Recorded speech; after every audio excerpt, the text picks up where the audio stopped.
Is this thing on? I hope so. Oh my gosh, I'm going to get all snuggly and cozy.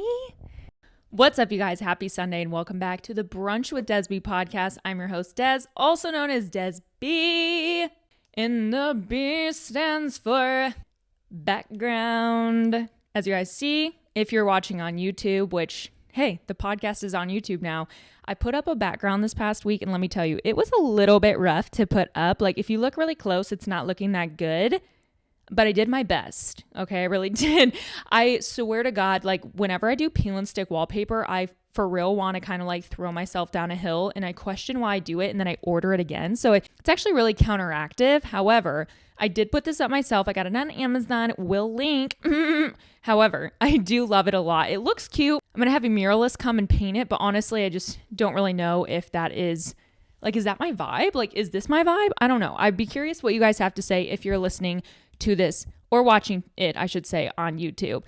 This is kind of brand new for me being on YouTube. So I'm very excited to be bringing the podcast to life. However, it's a little bit different because although I usually sit at my desk and talk, it's a little bit different to like look into a camera kind of while speaking. So I'm still getting used to it. Today, we're going to be talking about all things fat loss, a little bit of ranting, a little bit of everything. I'm excited because if you guys are listening right now, 6 weeks to shreds is available to join. Now, this is my 6-week challenge. We focus on fat loss education.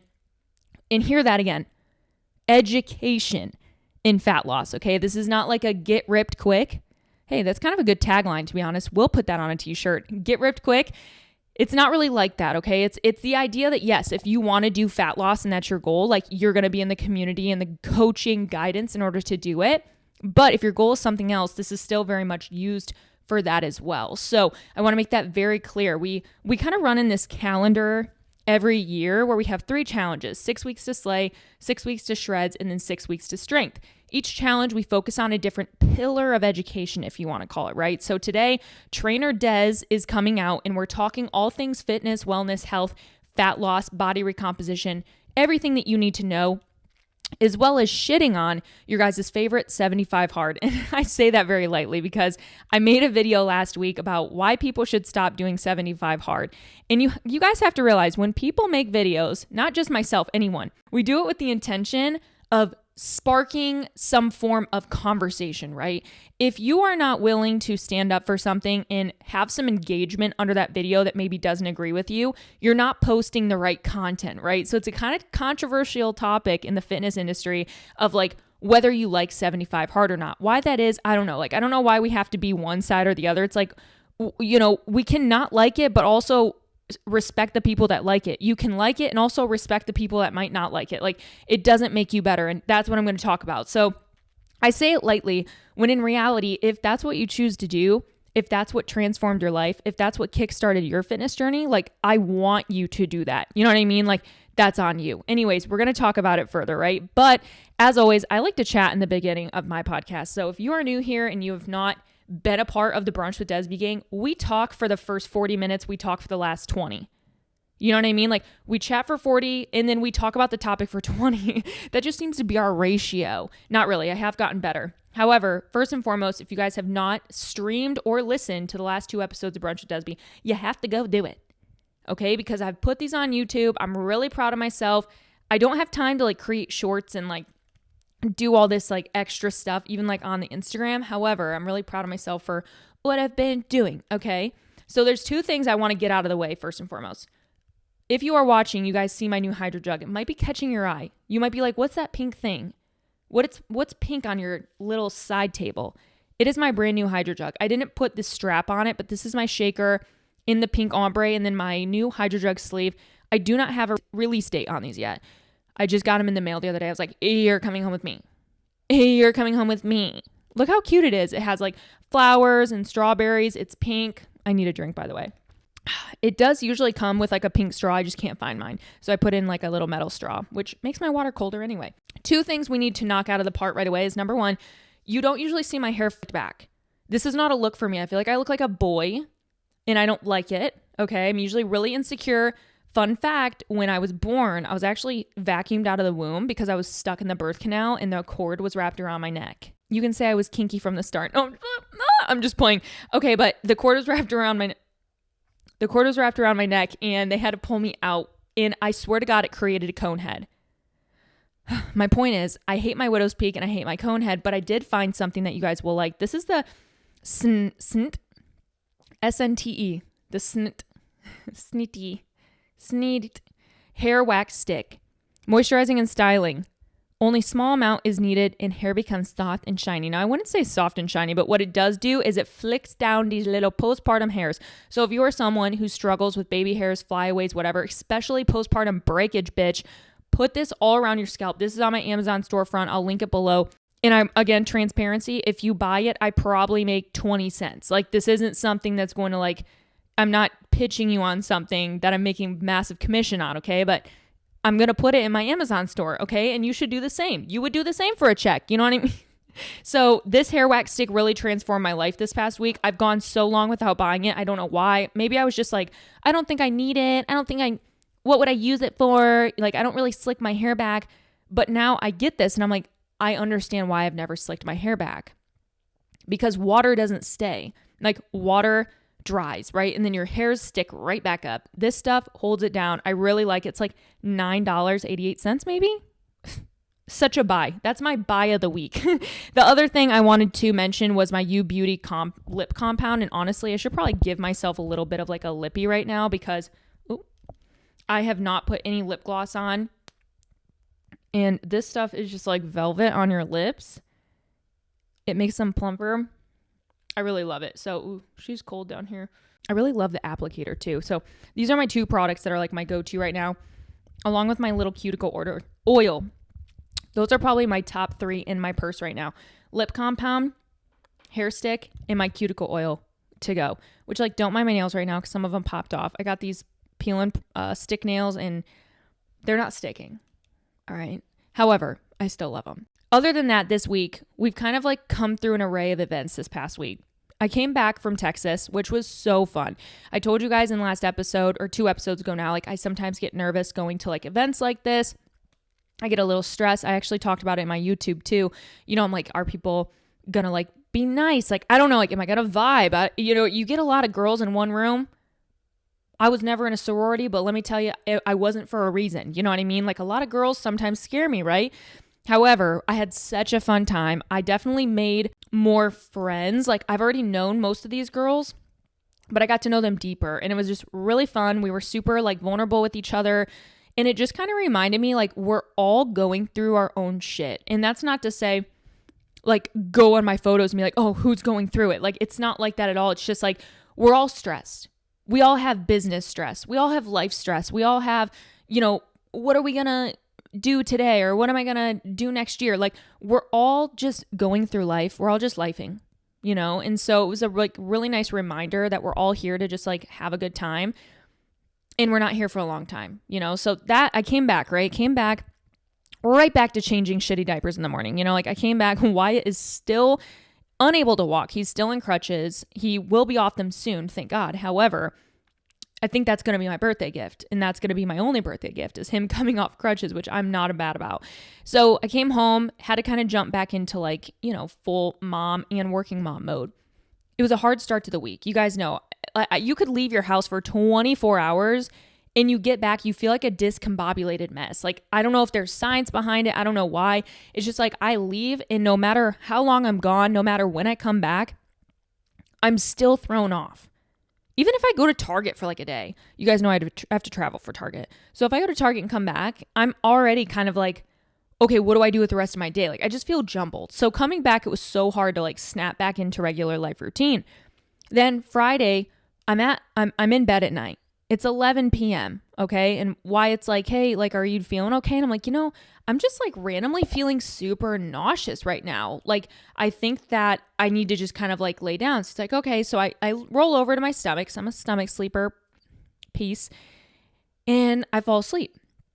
All of a sudden I wake up. It's 12:30. I look at the clock and I'm like, do I need to shit my pants?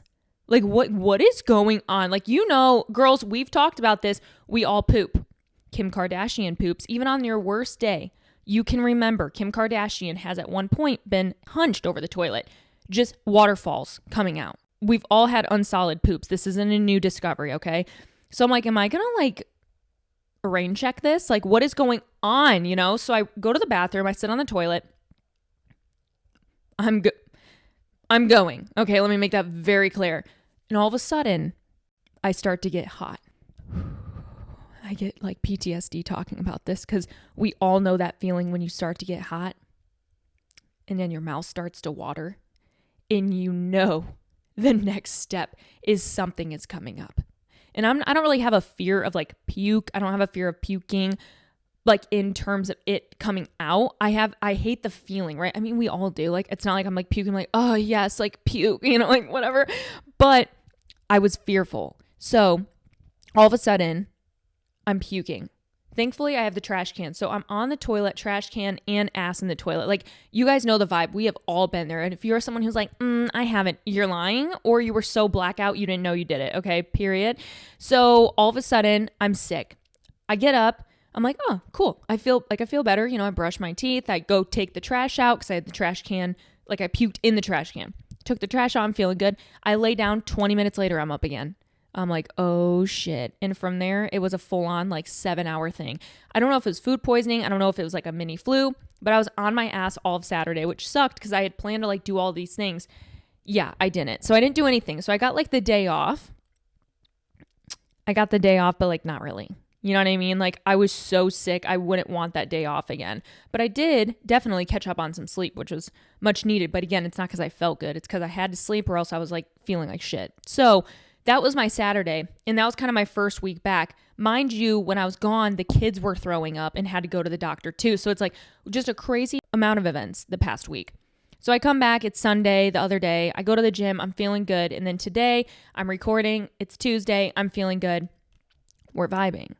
The only thing I will say is like I've been so busy the past week. I usually have like watches for you guys, or I talk about like what's been on TV or what's been on my TV, what I've been watching. Literally haven't watched a fucking thing. The only thing I've been able to catch up on this past week is Cody Ko and Noelle's videos. And you guys know I'm a TMG stan for life. And if you guys are like, well, what is Tiny Meat Gang? What is TMG? Go look them up. And I feel like my people are people that also love like Kelsey Kreppel, Cody Ko, Noelle Miller. Like, if that's your type of comedy or like your late night like ha-has, like, we are friends, handshake, me and you, let's meet later for lunch. You know what I mean? Like, that is the vibe. I feel like if you vibe with them, we vibe together. Like, you know, I have no watches for you guys. I know there's a new season of Love is Blind. I know there's some new episodes of MILF Manor, which, like, oh my God, if you guys haven't caught up on MILF Manor, again, Cody Ko covers this in his videos. It's the most tragic television of TLC I've ever fucking seen, other than, what's my other favorite? Well, 1,000 Pound Sisters, which, by the way, Amy's getting a divorce. Sad. She's also pregnant again, or was pregnant again. Maybe she already had a baby regardless. Sad.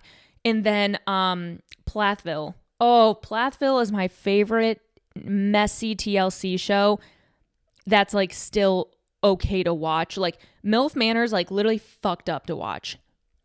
Plathville is like weird to watch, but it's not like, you know, nothing's like weird. Or is it? I don't know. I'm still suspicious about the husband. He's a little bit creepy. So anyways, nothing else is new. Like I said, Love is Blind. I got to catch up on that. And then I've been watching season 2 of White Lotus. I'm on episode maybe like 3.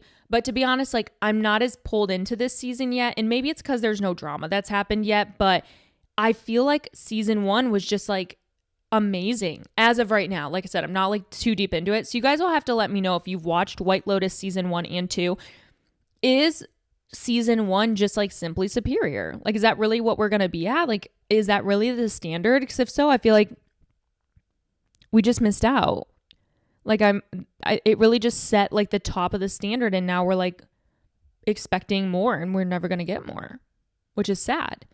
So that's all I have for you in that respect. Now, when it comes to like skincare corner, our typical corner, I have to say my skin has been shit lately. Skin has been not skinning.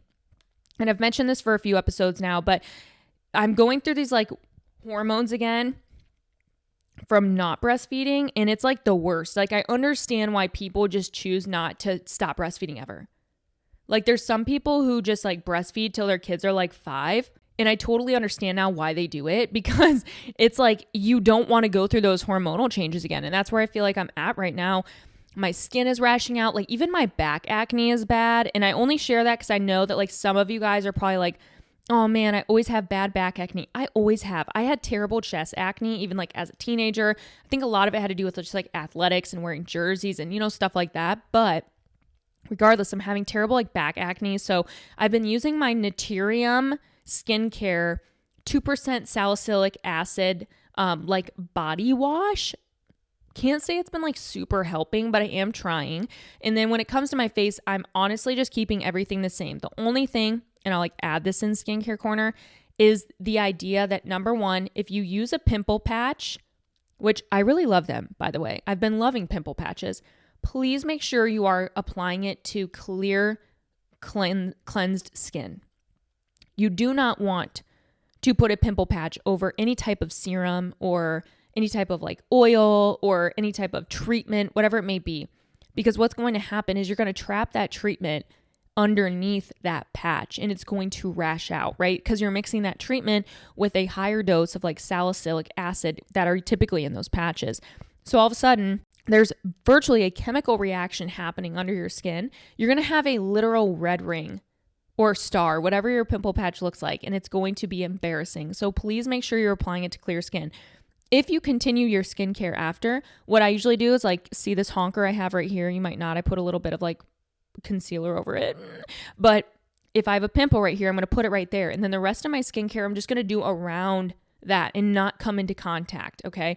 If there's one day where you put your vitamin C on only one side of your face, I promise your life isn't going to be gone wrong. If there's a day where you also just don't do your treatments, you just pop that pimple patch on, you put moisturizer and SPF around, you're also going to be fine. So that would be my biggest tip for you. And also, if you're someone who has bad acne scarring or has and is prone to acne or like redness, blemishes, leftover acne marks, etc., make sure you're utilizing a vitamin C. And if you can, use a retinoid, use a retinol.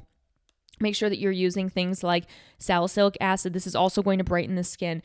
Niacinamide. There's other really great ingredients that you can use to also brighten the skin and take away those dark spots or red spots. So that would be my skincare little tip for you guys this week. I did get a really cool package from Pharmacy Beauty last week, as well as Tarte Cosmetics. Literally got a package from Tarte Cosmetics. Isn't that insane? So I did put that in last week's video. Make sure that you go check out last week's video and, meaning like my YouTube video from last week. Sorry. I don't want it to get confused of like my YouTube and Brunch with Desb YouTube, because they're obviously both different things. But I hope that you guys have had a really great week so far. Just filling you guys in. I feel like I haven't talked to you in a few weeks because we recorded with Katie. And then I don't really usually do intros when I have guests. Like I'd rather just kind of like jump into that episode, And again, I'm always here to get better. I'm always here to want to produce better for you guys, so to speak. So if you're watching this right now, or if you're listening, shoot me a DM, shoot me an email, comment on the YouTube video. When I have guests on, like, do you prefer to just jump right into the episode? Do you still want a small intro from me? Like, how do you personally like the flow of episodes? At the end of the day, you guys are the listeners, and I want to continue to provide what you guys want. And I'm still like, I'm just flying off the edge of my seat. Like, it's funny. People are like, wow, you've had your podcast for 3 years now. I'm like, yeah, I still have no fucking clue what I'm doing. You know what I mean? Like, it's crazy. So the last thing I will say is that it's April 2nd, and that means that my birthday is in 4 days, April 6th. I turned 28 years old. So next week's episode, we're going to recap a little bit of year 27 and vibes, stuff like that. However, this week I was like, it's a little bit too premature to talk about my birthday. However, it is my birthday week, which is nuts. I can't believe I'm going to be 28.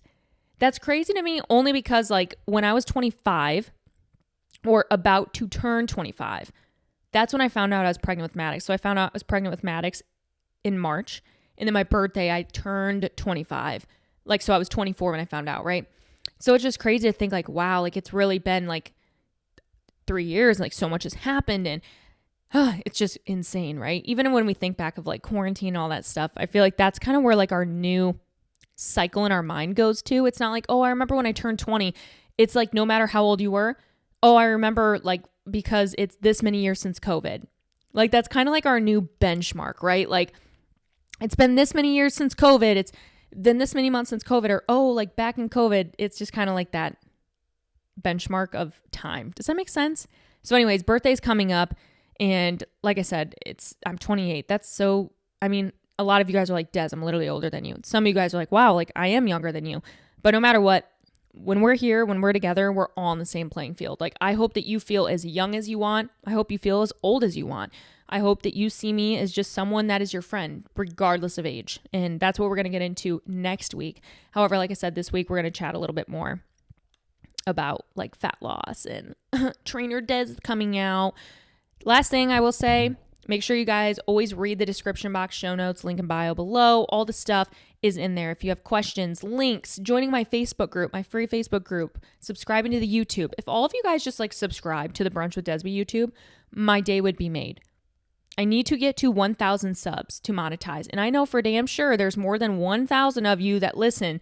So I need you to step up today and go subscribe. Even if you're never going to watch, even if you don't even have a YouTube account, go make a YouTube account.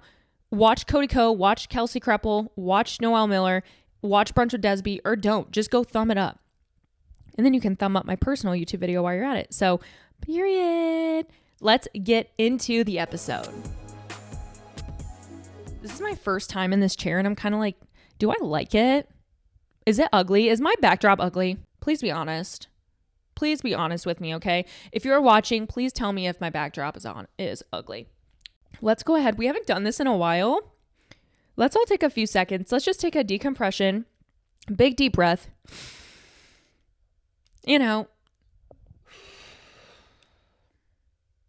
Let's take a sip of water. Let's do a little chug break. I'm not over this hydro jug. It's so cute. Okay, so Fat Loss 101. You're coming to me. You're coming to our 6 weeks to shreds challenge. And you're like, listen, I'm taking this shit seriously. I'm ready to lose this weight. I want to lose this much weight. The first absolute thing that I say to anyone, or I like look at anyone and I think when they say, oh, I want to lose weight. First off, like, how much? What is your realistic weight loss goal? Because when I ask how much, a lot of people will be like 20 pounds. I'm like, but okay, try again. And they're like 17 pounds. And I'm like, no, try again. So first and foremost, we have to get really clear and understand realistic weight loss. Now, you're going to see people all over the internet losing weight. And maybe you want to be like them or you want to do what they did. But the reality is that maybe these people, number one, are lying to you about what they're eating. Number two, are on some form of like extra fat burner. Or number three, at this point in time, maybe they're on Ozempic. Okay. Like I don't even understand the Ozempic hype right now, but a lot of people are on it that you would never even know. And that includes TikTokers that I've seen, like mom talkers who have come out and said that they're on it. And I'm like, what the fuck? I would have never known. So first and foremost, when it comes to weight loss, you have to be realistic and understand that this is a you versus you. This whole journey, it doesn't even have to come to like weight loss, fat loss. This comes to any part of your journey. Building muscle, losing weight, recomping your body, making more sustainable changes, habit changes, whatever it may be. It is you versus you. You can never go up against anyone else because you never know what they're doing. Even if you're like, well, but my best friend, but we're doing it together. What if, I'm not saying this, okay, but what if your best friend goes home and actually purges? What if your best friend goes home and does an extra hour of cardio and doesn't tell you? What if your best friend goes home and binges? What if you never know what someone else is doing. I don't care how close you are to them. I don't care if they're your BFF. I don't care if they're your accountability partner. It doesn't matter. My point is, it is you versus you, okay? That is the first thing. Then we have to get clear on that realistic weight loss goal. Now, in most cases, and I'm speaking very broad in this whole episode, I want to make that very clear. Your journey is going to be so much different if we were to work with each other one-on-one. I could even have a 30-minute sit-down call with you and have a more bigger understanding of what you need versus just like right now speaking to the general public. Okay? So I don't want to say take it with a grain of salt. I'm going to give you a lot of education, but please make sure that you are applying it to you. Okay? Realistic body, like weight loss in a week period, you're typically going to see maybe the scale fluctuate anywhere from 0.3 pounds up to like 1. Maybe you'll see a 2-pound loss, but we have to realize that we're also factoring in a lot of different changes for women, different hormonal parts of the cycle, different phases of the cycle, different digestion, different sleep, whatever it may be, right? If I'm working with someone who's a new mom and she's woken up 4 times during the night, her weight and her weigh-ins are going to look different than you, who might be someone else who's at fully rested 8 hours, of non-interrupted sleep, right? There's so many different things. Maybe this person's hydrated, this person's not, this person's weight looks high, this person's isn't. So there's a lot of different factors that are going to go into that immediate idea of like what the scale says. So not only set a realistic weight loss amount and understand maybe taking it from an idea of erring around 0.5 pounds a week. So if you're like, okay, I want to cut for 6 weeks.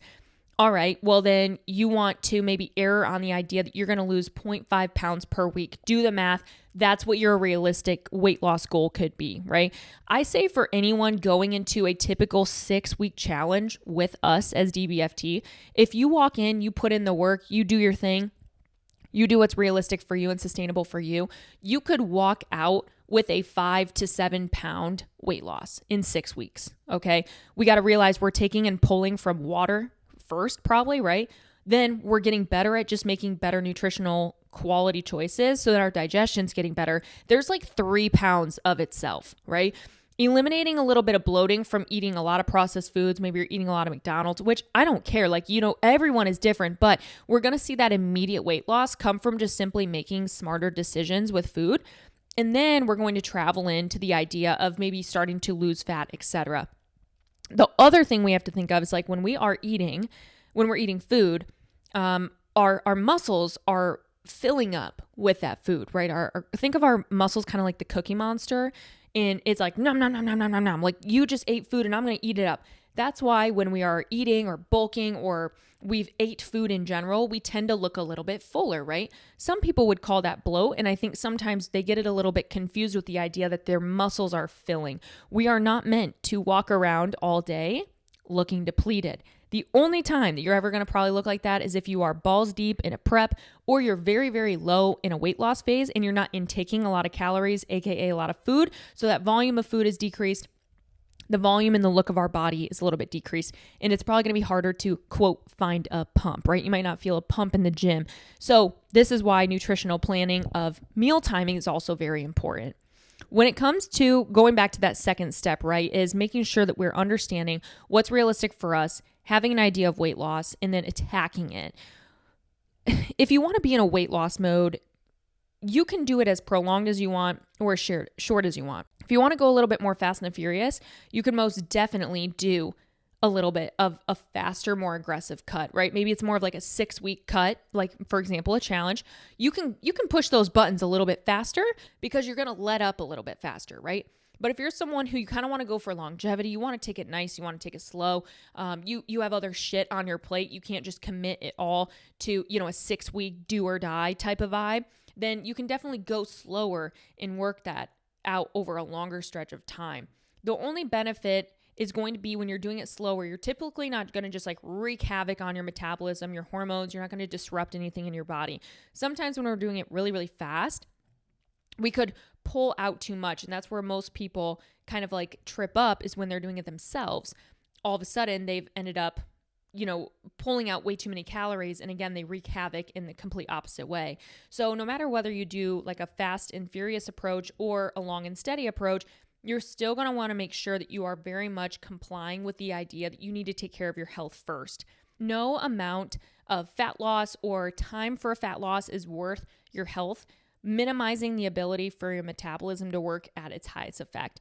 That is why I really always encourage a lot of people to work with a coach, whether it's a coach challenge, whether it's one of our coaches at DBFT, even if it's just for one cycle, one experience, just to really understand and get nitty-gritty into the education and understanding of your body.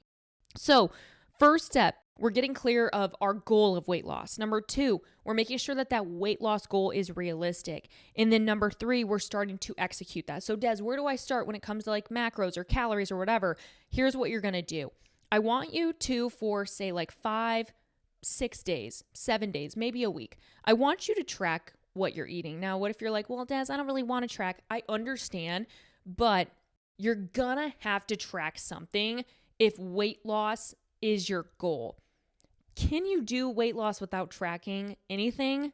Like, if you know your body well enough, if you understand food, you understand nutrition, you know your hunger, yes, but I would then be a little worried that you would be then purposely like under eating. And then that's when you're really going to tank your metabolism. So for example, these people on Ozempic right now, what is Ozempic? From what I understand is, to put it very layman's term, it's a meal / hunger suppressant. It's a hunger suppressant. So what people are doing is they're taking Ozempic and they're virtually just like not eating and they're losing weight. That's great. But guess what they're also doing? Their body is now getting used to the idea of, oh, we only eat 1,200 calories a day to operate? Cool. So when these people go off of Ozempic, they're then going to look at their meals, their daily meals. They're going to go back to eating whatever they, want to eat because their hunger is back, etc. And their body's going to gain weight because it's going to be like, but wait, our metabolism, our set balance, where we're set on the thermostat is at 1,200 calories. You're eating 1,500 calories now. We need to gain fat. We need to gain fat. We're overeating. Okay, so that's why it's very important to make sure that we are realizing where we are eating in the first place and why tracking your food is probably going to be pretty important in a weight loss phase. If you don't want to track all your food, I think guesstimating is still better than nothing. Estimating is better than nothing, period. However, if you're someone, maybe you just want to like track protein and then maybe the rest you are comfortable just like tracking calories. That's okay. Again, you're going to get the most results, to be very just straight up, out of tracking everything you're eating. You are. It's meticulous. It's annoying. But that is why it's one of those like scenarios where it's like, in order to get something you've never had, you must do something you've never done.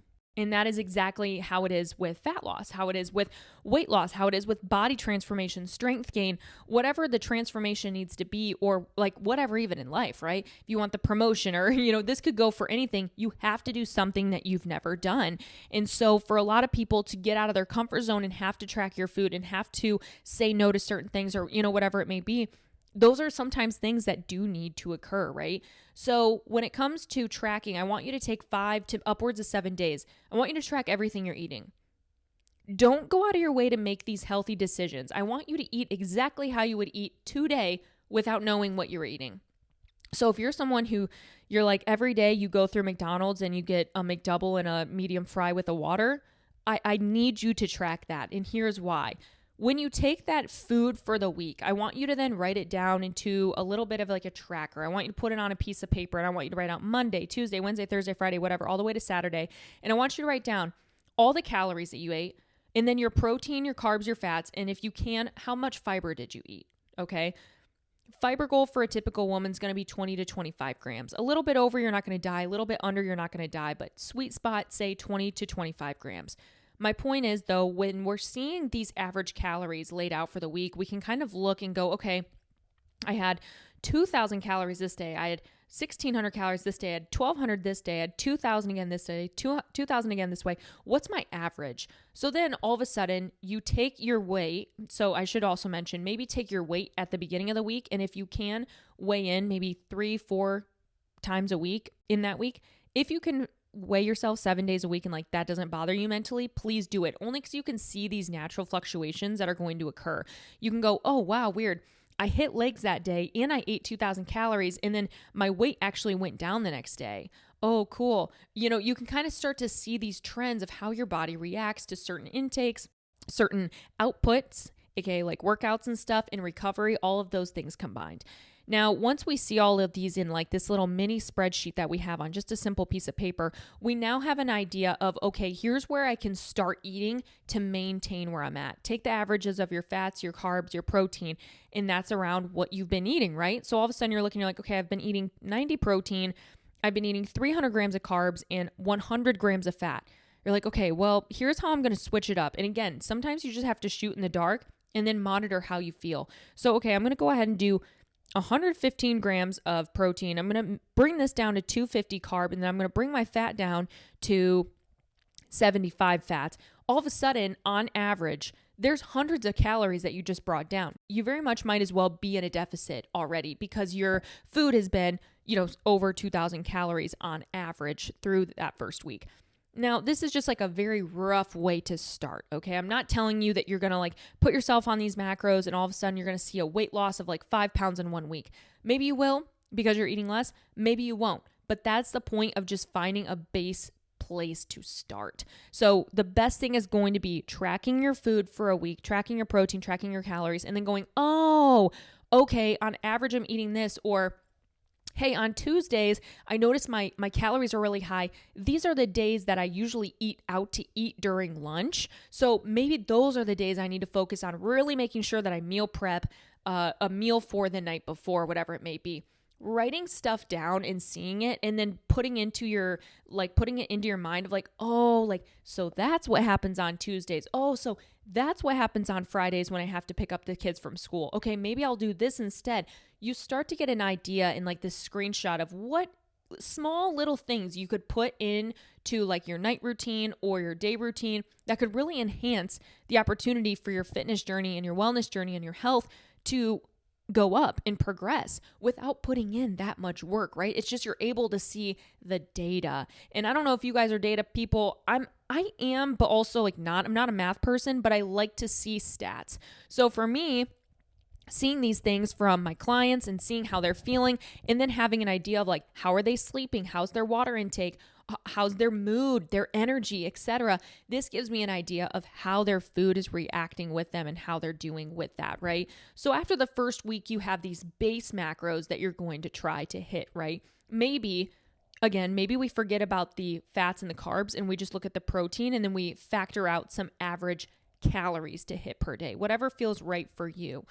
So we go into this first week. I want you to weigh yourself again as often as we feel. The more we can see natural fluctuations occur and be comfortable with that and know, okay, I'm going to buffer 2 pounds during my cycle. During my period, I gain 5 pounds, or when I hit legs, I seem to see my weight go up a little bit. The more we can look at the scale and just go hey scale, thank you so much for the analytics. You do not define me, but thank you for allowing me to understand what my body could be doing. That's the mindset that we want with the scale. If you're not there yet, you don't have to be, and I totally understand, but we need some form of read during the week.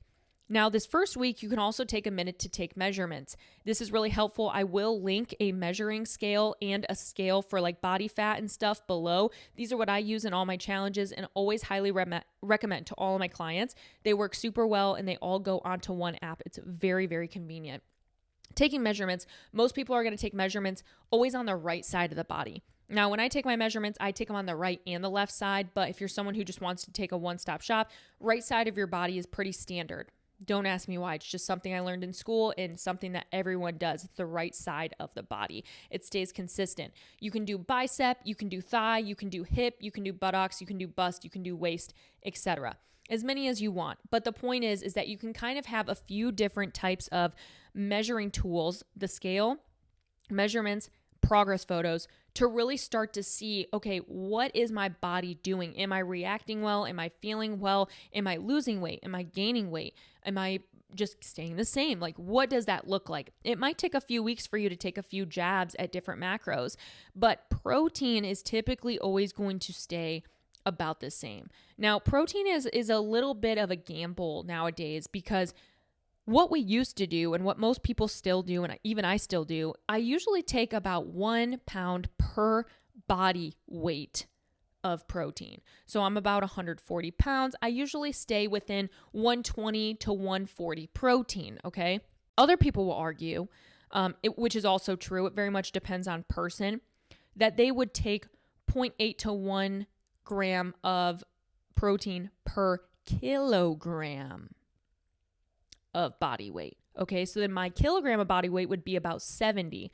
I'll tell you what, I'm doing a little bit more than 70 grams of protein. Okay, so it's very much a little bit of a give or take depending on your situation, your adherence for protein. Are you vegan? Are you vegetarian? Do you eat meat? Do you not? Etc. For the most part, though, I would err on anywhere from 0.7 to 1 gram per pound of body weight. And again, if you start to do it and you're like, ooh, this isn't like really sitting well with me, I'm noticing a little bit of digestive upset, feel free to bring it down. These are always able to be manipulated and changed, which is so important to remember. I'm not asking you, no one's ever asking you to stay to the same macros for the rest of your life. You always need to be reevaluating as your days change, activity changes, output changes, maybe your job changed, therefore maybe you sit in a desk more, you used to walk around, whatever it may be. Things are always changing. So we need to make sure that we're adapting those macros along with it. So step 1, we're realistic weight loss goal. Step 2, we're starting to have the idea of how much we're eating per week. Step 3, we just start tracking. Okay, so we're tracking our macros, or we're tracking those calories and that protein, whatever it may be. I have clients that do an array of everything. Okay, take those food logs after that first week. Look at it. Look at that quality of food. Are you 80-20ing it? Are you 80-20ing it? Are 80% of your food pretty much highly nutritional? 20% maybe, you see your little like fun foods, if we want to call it that. And I hate using that word because all food is fun food. All food is fuel. It doesn't matter. But obviously nutritional elements of some foods are going to be greater than the other. There's no denying that. So are you 80-20ing it? Now, I don't think you need to like live or die by the 80-20, but I think it's a good rule of thumb to kind of look through your food logs and going, okay, where is most of my calories coming from? Is it coming from my ice cream that I just really want every single night? Or is it coming from my protein, my egg whites in the morning, my oatmeal, maybe my rice and my chicken at lunch, whatever it may be, right? So look at that first. Then going into that second week, going into that third week, you can start to make small adjustments. Typically, protein will stay about the same. You don't really ever have to fuck with your protein, which is good. What we're manipulating is typically always going to be carbs and fats. This can be manipulated in a variety of ways. You can take away 10 grams of carbs and take away 5 grams of fat, or you can start carb cycling. There's so many different ways that you can play around. But the idea of going into a deficit is that your activity is going to go up and your calories are going to go down. So activity going up. After that first week, we establish a baseline. We have an idea. Now we're going to start implementing that cardio or continue to add to it. If you're already coming into a cut and you've been doing 40 minutes of cardio, you've been doing 25 Peloton rides per month, you're on the bike every single day, or you're doing runs every day, whatever, you need to really evaluate that output because it could be affecting the amount of food that you're eating. Sometimes it's better to almost pull back cardio and keep calories the same, but continue to eliminate that output so that we can start to dig deeper into a deficit and understand where we need to go with the cardio. If you're someone who you're just starting into a cut and you're like, I haven't really been doing any cardio, I'm ready to jump on, my biggest piece of advice for anyone is always just start small, okay? Start with something that you're going to understand if you're seeing changes or not. Maybe three to 5 sessions of 10 to 12 minutes. Pretty high intensity. You're walking off, you're kind of like, okay, like I'm ready to work out. That's kind of like the RPE I want you at. Maybe like a 7 out of 10, you're kind of like, ooh, okay, I'm sweating, I'm ready to go. Maybe it's a hard, intense 12 minutes on a Stairmaster. Maybe it's a 12-minute run, whatever kind of gets that blood flowing. Anything under 20 minutes, in my opinion, unless you are an Olympic athlete, you could easily do pre or post workout. You're not going to see a huge change if you do 20 minutes of cardio before leg day. You're just not, okay? Now, if you're like running and you're like completely gassed, you're doing HIIT sprints before legs, sure, we'll talk about that. But if you're someone who typically just like walks on a treadmill, walks on an incline, or does a little bit of a Stairmaster, within 20 minutes, 15 minutes before a leg day, it's not going to burn you out in the way it would like change up a power lifter or an Olympic athlete who's like competing. So if you want to do that cardio, feel free. Do that small amount of cardio. And then as, again, we start to progress in our deficit, meaning we start to eliminate calories, we can start to increase our output. So maybe when you drop calories, you stay at that 10 to 15 minutes. And then the next week, you notice that you lost a little bit of weight. So you're like, okay, cool. I want to keep going. Instead of touching my macros this week, because obviously my body's working for me, I'm just going to go ahead and add 5 minutes to my cardio. Okay, great. Maybe the next week, your body's working for you. You don't touch your macros at all, but the next week you're like, you know what? I'm going to add 1 HIIT session in. Cool. The rest stays the same. And then maybe you do 1 HIIT session of 8 intervals, 30 seconds on, 20 seconds off, and then you're done, right? Whatever that looks like for you. Again, there's so many different factors that I'm not making a plan for you, whoever is listening. I'm simply just giving you a little bit of advice to kind of reevaluate your current situation and go, oh, like I'm currently doing that, so maybe I should do that instead.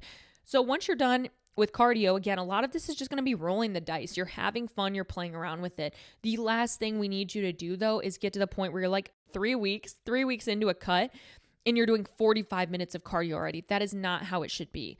The other thing I want to make sure that I do touch on is if you are seeing progress being made and you aren't even, I don't want to say like you aren't even trying, but like you haven't changed your macros, then don't change your macros. If it's working for you, let it work for you. If your body's working for you, let it work for you. You do not need to change macros every week. You don't need to change cardio every week. You don't need to change anything every week. Whatever feels good for you and your body is thriving off of, keep it the same. Do not break what's not broken. I've been through multiple cuts myself where we only adjusted macros like 3 times. I think in my whole cut, when I went pro, we adjusted my macros 4 times. 4 times in 16 total weeks, I adjusted my macros. The one thing that we did adjust though here and there was my cardio output, right? So by the time you're adding in this idea of like how much you're expending in the gym, how much maybe you're expending at work or not expending at work, you need to make sure that you know that. You're going to have an idea of how much you're burning. Now, when it comes to things like this, our Apple Watches, our Whoops, our whatever fitness tracker you're using, Fitbit, it's important to use them as a guidance, but not a ride or die, okay? Whoop is pretty much the best fitness tracker that you can have in terms of like overall health statistics, but I'm not going to live or die by it. However, I am going to use it as some guidance, okay? Understanding maybe where my recovery is, seeing where my sleep is, noticing my strain, different things that the watch calculates that Apple Watches don't. But I don't need you live or dying by this idea of like, oh, I need to burn 750 calories today. I need to hit 12,000 steps, whatever it may be. That's when we get overly meticulous and you just like fun suck the hell out of it, okay? It's not healthy. It's not fun. Now, do you need to be restricting in, some cases? Do you need to say no to things, to achieve weight loss, et cetera? Like, yes, you do. There is no such thing as like a fun weight loss journey, a fun shredding season. It should be fun because you should be mentally there to be like, this is fun. I'm challenging myself, but it's not fun because it's not easy. If it was easy, everyone would be shredded. You know what I mean? Like if it was easy, everyone would be up in that bikini with a little bit of abs, a little bit of, that deep V, whatever it may have you, right? Like it's not easy. And in order to do something that you've never had, you have to do something that you've never done, right? We'll go back to that every single time. So when it comes to food, when it comes to this idea of calories and you're starting to get into this deficit, you notice yourself getting hungry, not shocked. Number 1, make sure you're staying hydrated. That is the first and foremost thing. Hydration can also come from different things. You don't just need to be drinking clear water. If you want to add some Crystal Light to your water, if you want to do a sparkling water, if you want to do a Powerade Zero, Gatorade Zero, if you want to do whatever it may be, go for it. That is still technically water intake. Like if that first ingredient is water, babe, it's pretty much water, okay? You're still getting that liquid intake. Now, when it comes to hunger though, like I said, first stay hydrated obviously, but number 2, you need to start thinking about more of your macro money and how you're spending it. So when you have these macros, you have to think of like every macro is like $1, right? So it's like, what do I want to spend my money on for that meal?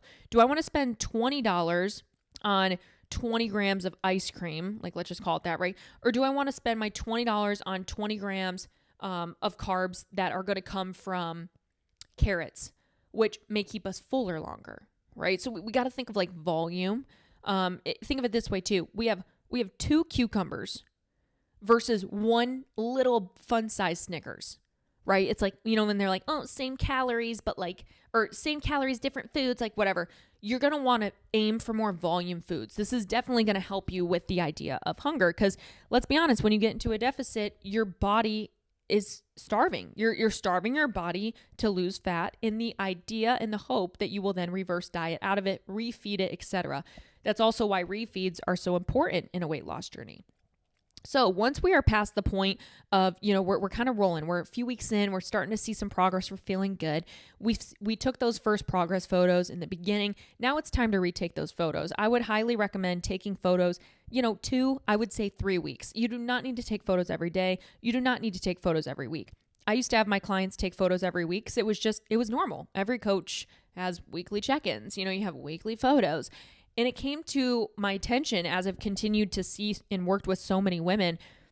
They would ask me to nitpick their weekly photos. Like, do you notice like my core in the first week versus week 2? And it's like, nothing changed, and that's not to bash the client. That's the idea that's the mind trick that our brain plays on us when we start picking apart our photos week to week. So having different photos from 2 to 3 weeks, or even I would even say once a month, that's going to do you a lot more good and allow you to focus more on those non-scale victories, those non-photo victories of, hey, I bench pressed more. Hey, I was able to run a mile without passing out. I was able to walk longer than I ever have. I was able to, whatever it may be. Those are the type of victories we want to focus on during the week. So that would be that. So we're adding cardio, we're a month in, we're feeling good, we're vibing, we're continuing to bring down those calories as we're increasing our output. This can last from anywhere from 6, 8, 12, 16 weeks. I don't like to keep people in cuts for longer than 24 weeks. That's a pretty fucking long time, like 24 weeks is a long time, but that would be like my very slow, my very steady fat loss clients. I would then also make sure, in between those, we're maybe having diet breaks. We're having a week where we're kind of popping into more of a maintenance level. I wouldn't necessarily say a surplus, but we're at a maintenance level, or we're taking refeeds every week. So we have one day where we're refeeding the body, exactly what it sounds like. We're giving it more food. We're allowing it to refuel to take us through another week. So there's different tactics that you can add in. It doesn't have to be this all or nothing idea of, okay, well, I'm in a fat loss phase, so I can't eat anything else for 6 weeks, or I can't have any sugar, and I can't have any blah, blah, blah, blah, blah, whatever the latest trend is, right? It doesn't have to be like that at all. It's just the idea that you want to make sure you're not introducing those things too early or also too often, because you will then draw out the process of your fat loss phase, right? So there's so many different ways that you can kind of go about fat loss. There's different ways that you can tailor fat loss to you. There's different timelines you can be on, but make sure that you're staying hydrated. You're eating those whole nutritional dense foods. You're eating volume foods. You're having maybe one salad every day. What's your go-to salad? And make sure that you're also meal timing. And this is the most important part and the last part that I'm going to hit on hard. When you are in a deficit and you already are having a lower amount of food, the last thing that you want to do is spend that money, call it like our food money, right? On times that we're not super active. So think of when you need your most energy in your day. Probably right when you wake up, which is why breakfast is the most important meal. And then number 2, probably when you are about to go work out. And then probably, okay, yes, when you are done working out and you need to refuel. So when we think of meal timing, we need to think of having the most adequate intake for that breakfast, having a nice little solid meal, and then having our biggest meals around pre and post workout. Pre and post workout are typically going to be like a nice, say like on average 20 grams of protein, but then we're going to see a little bit of a higher amount of carbs present there, a little bit lower fat. So the best thing you can do is take your macros that you're on, divide them by the amount of meals that you want per day, okay? And then be able to have those divided up with like, okay, so approximately every meal is going to be 20 grams of protein, 120 grams of carb, like whatever it may be, right? I'm just throwing numbers out there, but it can help you kind of break down what that meal is going to look like for the day. Now, some of you might be wondering, well, but Des, like I usually wake up really early and go work out. I hear you and I understand. If it's an upper body day for me personally and I'm going working out, I'm not really going fasted, but I'm going with just something quick. I have a rice cake with a little bit of peanut butter on it. I have a banana. I have a granola bar. I have something that's going to get me a little bit of substance for upper body day. If it's leg day, that's a little bit different because leg days are such a big muscle group and typically we're doing pretty high level compound movements that are a little bit harder to zombie through and we need a little bit more energy. So I want you to make sure that maybe you're making a little bit of like a breakfast sandwich. You're getting up a little bit earlier, 45 minutes before we're heading to the gym or before we arrive, and we're having like a little muffin with some egg whites or with a whole egg or whatever it may be. We do need a little bit more substance for that just to make sure we're getting the most out of our workout. Then post-workout, we're having that really big meal. The rest of the day, you can then focus on a little bit more lower calorie meals. Maybe you're having one salad that you love per day, like I mentioned, or you have your chicken with like your favorite vegetable medley, whatever it may be. You don't have to then have this like high amounts of carbs during the day, since we're going to format that around our morning workout. Now, if you're someone who now you're like, okay, well, thanks for that, Des, but what about me? I like dessert at night. I hear you. I do too. And it was really hard for me during prep. But the one thing that I always made sure I did was pre-track a little snack at night.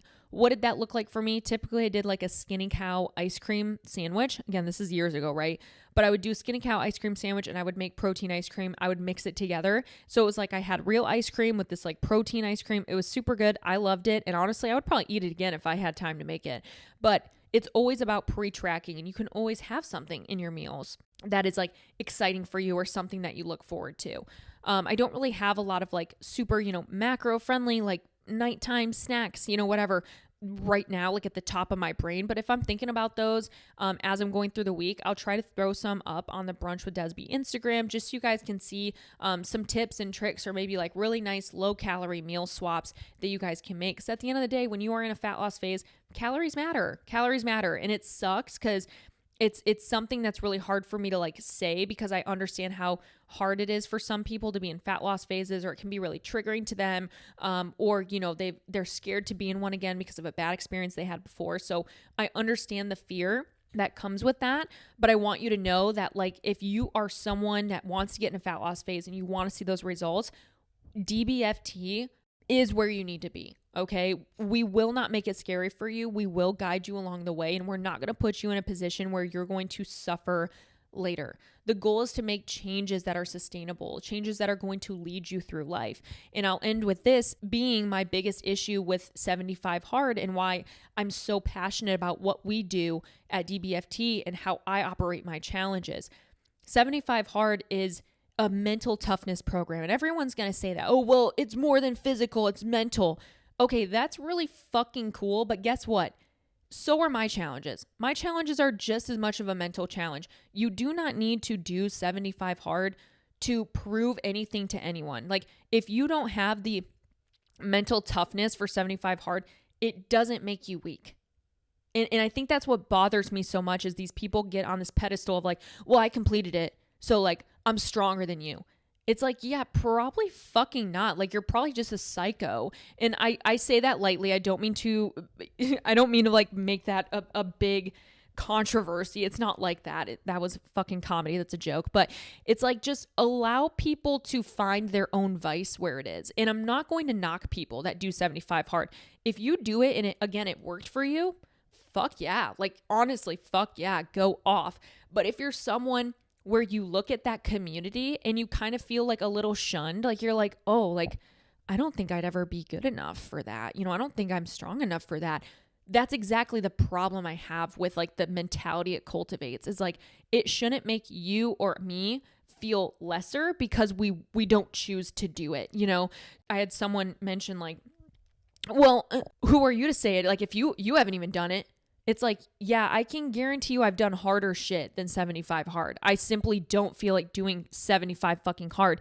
And I don't need to do it to prove that I am a mentally strong person, or, whatever it may be. So it's like, I want you to still find so much passion and confidence in DBFT and in 6 weeks to shreds, in 6 weeks to slay, whatever challenge, and go, fuck yeah, I did that. I'm strong. I am strong too, whatever it may be. It doesn't need to be this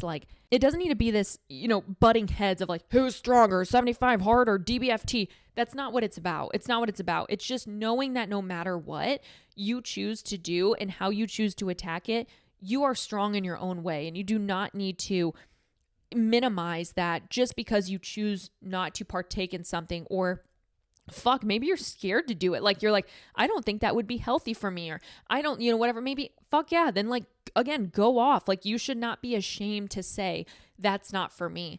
And it doesn't mean you're a pussy. Like it doesn't, for you to be like, yeah, that's just, I'm not doing it. It doesn't necessarily mean because you don't think you could do it. It's like you just simply don't want to. And that's also 100% okay. So if you're someone who's, you've done 75 Hard, or you've tried and you failed, and I say that lightly too, because you never fail, you learn, but maybe you didn't like it, or maybe you did it and then you fell off and you're like, oh shit, like, I'm a failure. I'm not meant for anything. I can't commit to anything. I can't, whatever, because that's how it makes you feel. then again, join my challenge. Join us this week. Have the education, this podcast episode. Yeah, that's great. You guys got a lot of tidbits of information. I've put a lot of stuff about fat loss up over the past couple years. I hope that you were able to gather some really good little tidbits this episode, but come into the challenge, experience fat loss education, experience a camaraderie of people all going for a general balance of fitness, not making it their whole life. I'm not digesting fitness. I'm not shitting out, protein powder every single day. How can we merge this into our real life? And I think that's what's so powerful to me, and what I'm so passionate about is merging reality with transformation. You know what I mean? Like, how can you maintain what you always do and yes, elevate yourself, but how can we still transform and make it work for you? And that's what DBFT is about. And that's what I'm passionate about. So I hope you guys got a lot out of this episode. I hope you feel confident to come in and tackle 6 weeks to shreds with us. I hope you're open to a fat loss phase, or when that time comes for you. You know now where you can go and where you can kind of write some stuff down and how to start. We also have 6 weeks to strength, which I will then follow up another episode here in the future about body recomp, how to get into a strength mode, how to go sicko mode on these bitches, right? How to go full on X Games mode. How do we gain muscle, etc. And that's what we can continue to chat about here. But I wanted to take today specifically with spring coming, and, bikinis are on the way, and spring break, or just summer vacations coming up. Maybe you have a wedding this summer. You have a wedding at the end of the year, whatever it may be, I want you to make sure that you feel secure in yourself, and feel confident in the education you have to perform a fat loss phase really efficiently. And that's what I'm here to do. And that's what all of our coaches are here to do. So 6 weeks to shreds, 6 weeks. You have at home, at gym, pregnancy, postpartum modifications, all built into the app. Exercise demonstrations. You have full sets, reps, notes, tips, everything that you need to complete a workout you feel 100% confident in. We have built-in warm-ups. You also have no question what to do when you walk in the gym. We have meal plans. We have ebooks. We have coaches, live calls every single week with different topics. We have literally everything that you would need in a challenge without the restriction, without the having to do no rest days, without, having to read books. Like, I don't fucking know. I don't mean to roast this shit, but it's like, come on, just join the challenge with no expectation. Just show up and be your best self, and join the community that will totally take you in to do that alongside of you. So very excited. We're open 6 weeks to shreds today till Friday. Please do not miss out. This is our best challenge of the year. We even have the neon colors, the butterflies, the nostalgic vibes. It's always the best challenge. It's the most fun. And I'm really excited to hopefully have some of you guys there that are brand new. So if you like today's episode, make sure you let me know. Make sure you rate, review, subscribe. If you're on YouTube, give it a thumbs up, subscribe, hit the bell for the notifications of videos every Sunday. I've been uploading around 9 a.m. EST. It's just been flowing really well. So let me know. Go comment on the YouTube video. I hope you guys enjoyed this episode. Super excited for next week. I will be coming to you as a 28-year-old. I'm literally going to be 2 years away from 30, bitch. That is fucking terrifying to say out loud. But I hope you guys have a great week. Thank you so much for being here, and I will see you next Sunday.